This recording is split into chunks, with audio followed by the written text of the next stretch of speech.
मना किया था मैंने कि वहां नहीं जाना, रात को नहीं जाना, पर नहीं मानी मेरी बात।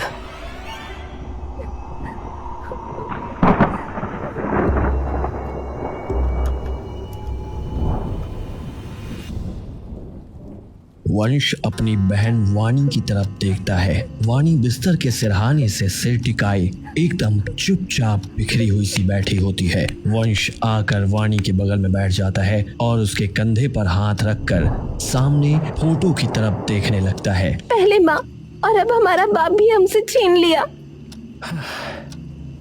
मैं तुझसे पूछता हूँ वाणी, तू क्या चाहती है कि हम अब क्या करें? देख, तू अगर कहेगी तो हम अभी ये गांव छोड़ के जा सकते हैं। मैं पहले ही अपने माँ बाप को खो चुका हूँ, अब तुझे नहीं खो सकता मैं। भैया, बात अब बस मेरी आपकी नहीं है। हम तो चले जाएंगे, पर ये सवाल मुझे कभी नहीं छोड़ेंगे। है तो तू बहन मेरी, तो ढूंढे फिर जवाब। हाँ। डमरू की आवाज सुनी थी। हमें सिर्फ इतना पता है, पर पूरी बात गांव में किसी को नहीं पता। क्यों नहीं पता? पता है ना? पता है, पर किसे? गांव के लोग जो इतने डरे बैठे हैं, उन्हें तो पता ही होगा ना कि पूरा माजरा क्या है। बात तो ठीक है।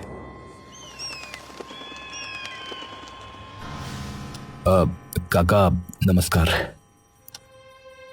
अरे अरे आओ आओ बालकों, नमस्ते नमस्ते। अरे बैठो बैठो बच्चों। काका आपसे कुछ सवाल पूछने थे। सवाल? हाँ हाँ भाई, पूछो पूछो, क्या पूछना है पूछो।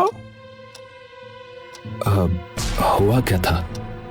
क्योंकि मुझे पूरी बात नहीं पता लग पा रही है। काका थोड़ी देर चुप रहता है। पूरी बात तो मुझे भी नहीं पता है बेटा, पर सुनने में तो यही आया है कि वो जो है उस कुएं के पास चला गया था जहां जाना मना था।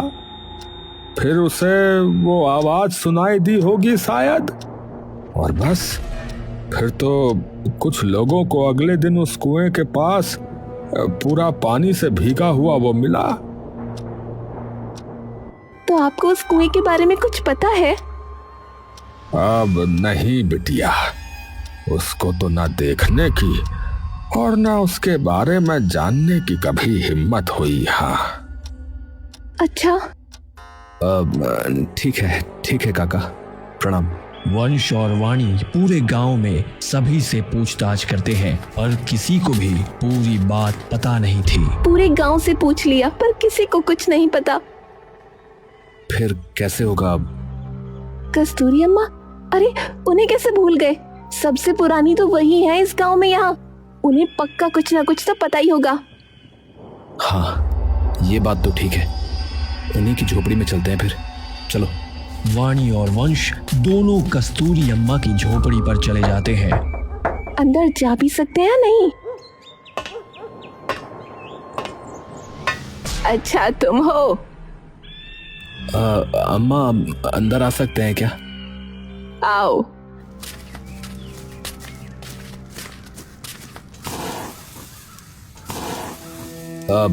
अम्मा आपसे कुछ सवाल पूछने थे। क्या पूछना है? कि तुम्हारा बाप कैसे मरा? हाँ माँ। क्यों जानना चाहते हो? क्योंकि बाप था हमारा। इसलिए इतना तो हक हमारा भी बनता है। बता तो दी थी, उसे डमरू की आवाज सुनाई दे गई होगी। पहला सवाल तो यही है कि आपको कैसे पता कि उन्होंने उस डमरू की आवाज सुनी होगी? क्योंकि कुएं के पास पड़ा मिला था वो। वो तो कोई मार के फेंक भी सकता है ना? क्यों, तुम्हारे बाप से किसी की दुश्मनी थी क्या? नहीं। फिर और अगर किसी ने मारा होता तो पुलिस को ना पता लगता क्या? तो फिर हुआ क्या है? वो कुएं के पास गया था रात को। इस बात का मतलब क्या है? हमें ये तो बताओ ना, क्या है ऐसा उस कुएं में कि लोग उसके आसपास भी जाने से डरते हैं? बस समझ लो कि कुछ ऐसा है कि उसके आसपास जिनका भी घर था वो सब अपना अपना घर छोड़कर भाग गए वहां से। वही तो हमें पूछना है कि क्यों, ऐसा क्या है उस कुएं में? राक्षस। राक्षस? हाँ, वो कुआं देखा है तुमने कभी? उस कुएं की जमीन तुम्हें कभी ना दिखेगी, दिखेगी तो सिर्फ अंधेरा। क्यों? क्योंकि सच में वो कुआं कहीं खत्म नहीं होता, वो कुआं सीधा पाताल लोक में जाता है। कुछ भी बोलती हो अम्मा, ये कैसे हो सकता है? और पाताल लोक में डमरू कब से बजने लगे? जो है वही बता रही हूँ। आपको कैसे पता? आपने जाकर देखा है? गांव के कई लोग आए थे तुम्हारी तरह जो इसका पता करना चाहते थे, तो वो उस कुएं में गए। थोड़ी देर तक तो उनकी आवाज आई, थोड़ी देर बाद एकदम बंद हो गई। तो अगर तुम सोच रहे हो ना कि बाप की मौत का राज पता लगाओगे तो भूल जाओ, वरना तुम्हारा भी वही हाल होगा। वैसे आपको इसके अलावा कुछ पता है क्या? अभी भी चेतावनी दे रही हूँ कि वहां जाने का सोचना मत। वो कुआं पहले ही कई लोगों की जान ले चुका है। अरे वानी, चल यहाँ से, इन्हें भी कुछ नहीं पता है। दोनों वापस घर चले जाते हैं।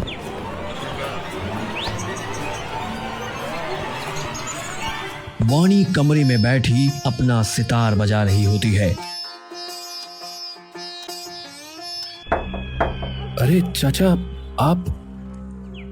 अरे कैसे हो बच्चे तुम दोनों? चाचा नमस्ते।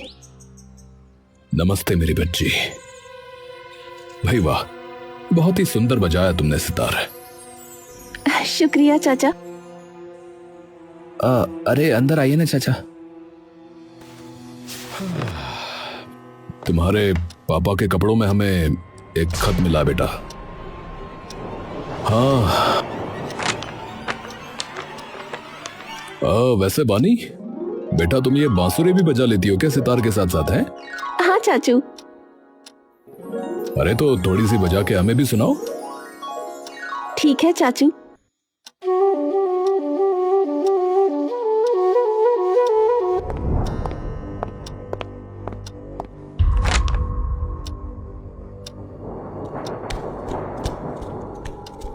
दीवार? कौन सी दीवार? कौन सी गुफा? रास्ता कुएं में नहीं, दीवार पर। यानी कुएं के अंदर नहीं है जवाब, कुएं पर है। कुएं की दीवार पर? हाँ, हमें उस कुएं के पास जाना होगा। पर भैया अभी नहीं जा सकते, खतरे से खाली नहीं है उधर रात को जाना। हाँ, तो एक काम करते हैं, कल सुबह सुबह जाएंगे।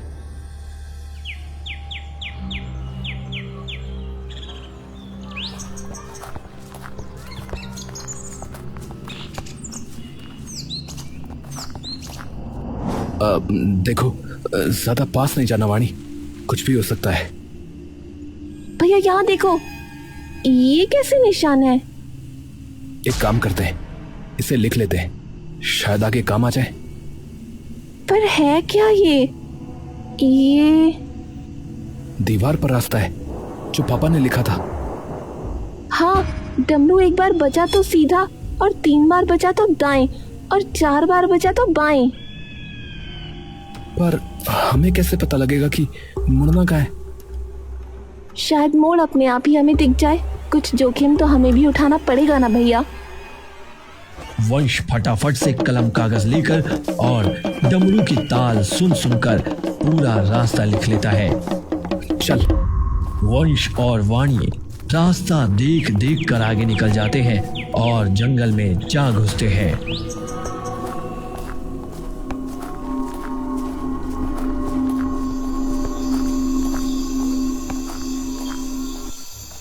भैया इसमें तो आगे जाकर बाएं मुड़ना है, पर अभी तक तो कोई रास्ता बाएं गया ही नहीं। हाँ, लो जी, नहीं, फिलहाल तो आगे जाकर ही रास्ता मिल पाएगा। दोनों सीधे सीधे चलते रहते हैं और तभी उन्हें बाईं ओर जाता एक रास्ता दिखता है।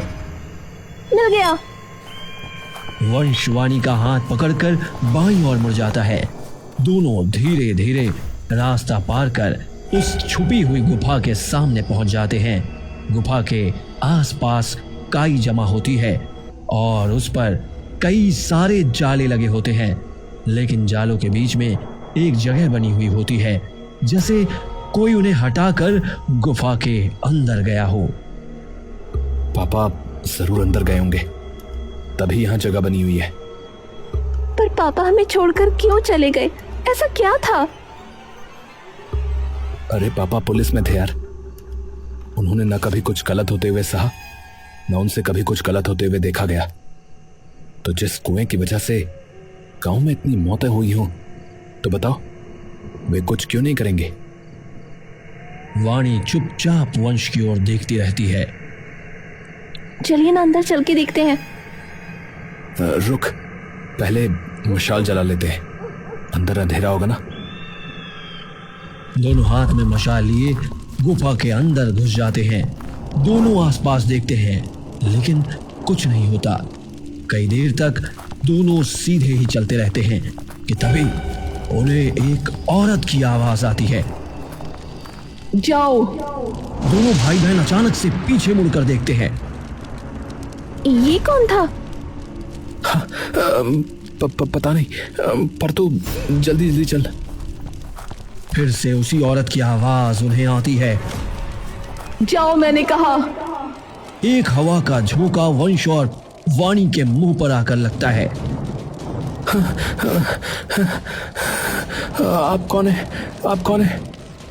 देखिए, हम सिर्फ यहाँ अपने सवालों के जवाब लेने आए हैं, तो अगर आपके पास हमारे जवाब हैं तो बता दीजिए ना। मीना की आवाज एक बार गुफा में गूंज जाती है। जल्दी जाओ वरना वो गुस्सा हो जाएंगे। थोड़े दिनों पहले एक आदमी भी यहाँ जवाब खोजते खोजते आया था, डूबकर मर गया वो। उसे नहीं पसंद कि कोई उनके करीब आए। जिन भी लोगों को ये मिला उन्होंने उसे डुबो कर मार दिया और कुएं के बाहर निकाल कर फेंक दिया था। तो जाओ तुम दोनों, इससे पहले उन्हें गुस्सा आ जाए। तो फिर उस डमरू की आवाज ने हमें वो रास्ता क्यों बताया? कौन सा रास्ता? यहाँ का। तुमने वो डमरू सुना तो तुम जिंदा कैसे बचे? जो भी उस डमरू की आवाज सुनता है वो उसे कुएं में खींच लेता है। अरे कौन वो? और आप हैं कौन? सामने क्यों नहीं आ रही? क्योंकि मैं मर चुकी हूँ, मेरी आत्मा है बस यहाँ। देखो तुम लोग जाओ वरना तुम भी।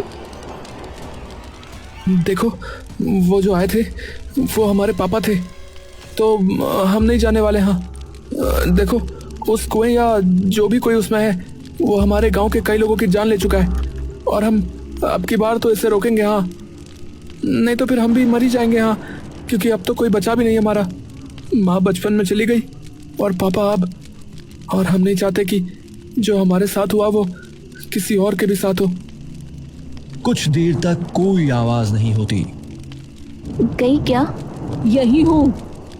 ओह, अच्छा। जिसकी आप बात कर रही हैं वो कौन है? मेरे पति राजेश भंडारी। क्या? तो वो कर रहे हैं ये सब? हाँ। क्या? मुझे कुछ समझ में नहीं आ रहा, आप साफ साफ बताइए ना थोड़ा। राज जी एक बहुत ही ज्ञानी और सर्वश्रेष्ठ संगीत आचार्य थे। हम दोनों इसी गांव में रहते थे।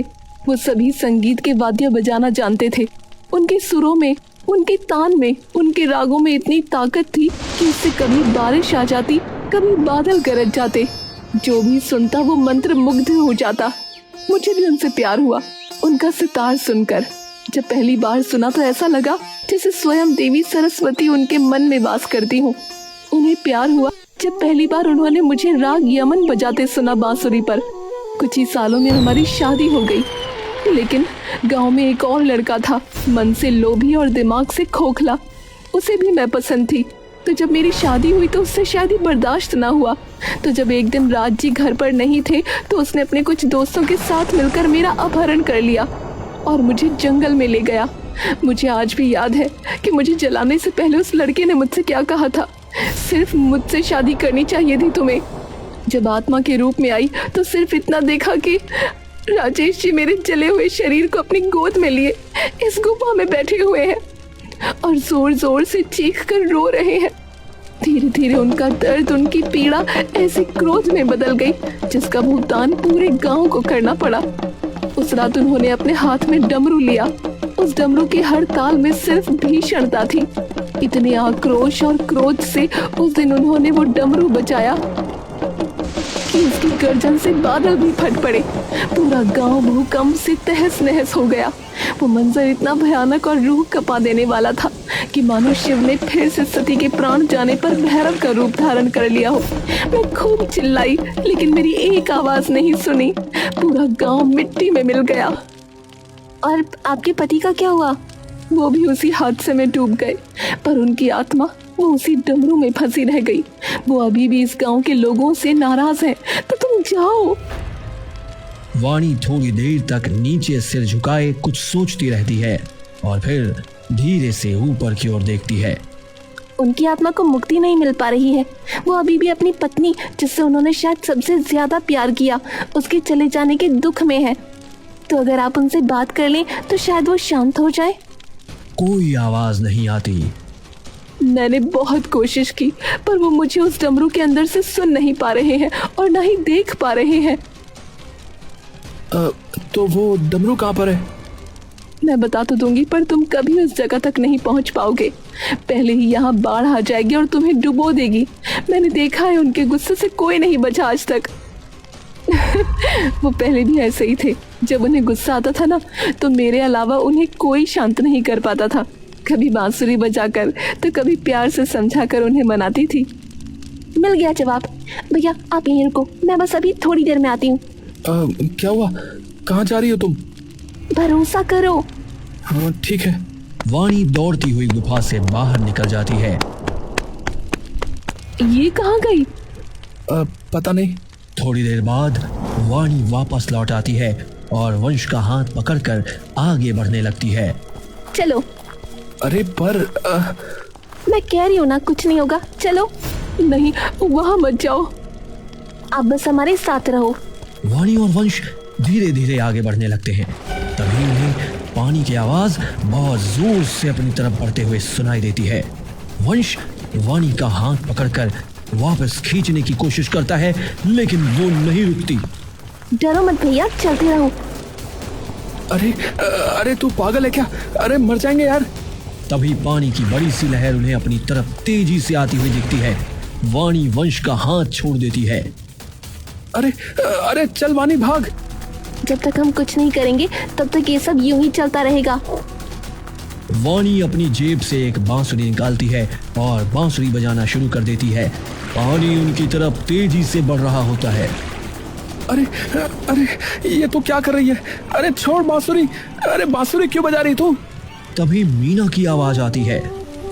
वो राग यमन बजा रही है जो उन्हें पसंद है। वंश चौंक कर वाणी को देखने लगता है। पानी तेजी से उनके बहुत करीब आ रहा था।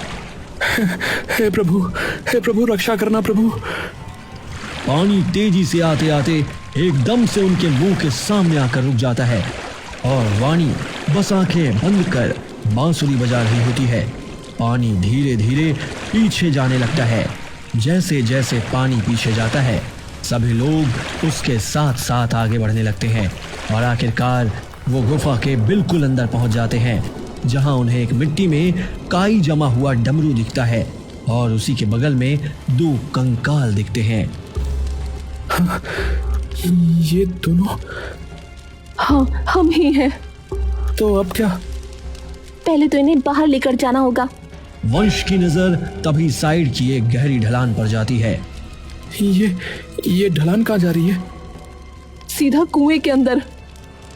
वाणी जाकर वो कंकाल उठाती है और वंश वो डमरू उठाने लगता है कि तभी पूरी गुफा में जोर का भूकंप आने लगता है और सारी गुफा टूटकर नीचे गिरने लगती है। नहीं, अब कहाँ जाएं? वंश भागकर वाणी का हाथ पकड़ लेता है। इस ढलान में चले जाओ। क्या? हाँ अभी, वरना यहीं दबकर मर जाओगे, सब बेकार हो जाएगा। वंश और वाणी दोनों उस ढलान में चले जाते हैं। दोनों के कदम अपने आप ढलान की वजह से तेजी से आगे बढ़ने लगते हैं और तभी दोनों कुएं के अंदर पानी में जा गिरते हैं। तभी वंश कुएं की रस्सी की ओर बढ़ता है और वाणी को अपने कंधे पर टांग कर रस्सी पकड़कर ऊपर चढ़ने लगता है।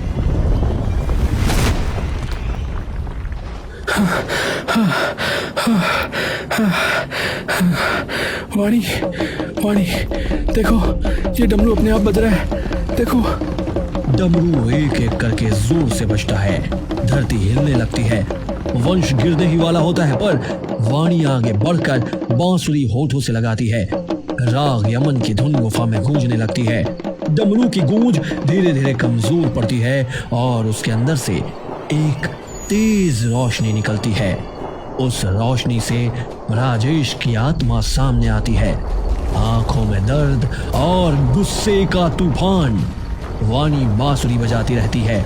धुन समाप्त होते ही एक नरम रोशनी के साथ मीना की आत्मा भी प्रकट होती है। शांत हो जाओ ना, अब तो आप, मैं आ गई ना, चलो चलते हैं अब। राजेश की आंखों से आंसू बहते हैं। एक आखिरी सवाल, तूने मेरे बाप को और उन सबको क्यों मारा जो कुएं के पास गए? बोल। क्योंकि गुस्से में था, मैं गुस्से में था, ताकि कोई मेरी और मेरी मीना की यादों के करीब ना आए, ताकि कोई हमारे दर्द को फिर से ना छेड़े। इसलिए सबको दूर रखा, मौत बनकर। बस इतना कहकर दोनों आत्माएं एक दूसरे का हाथ पकड़कर धीरे धीरे प्रकाश में विलीन हो जाती हैं। आसमान साफ हो जाता है।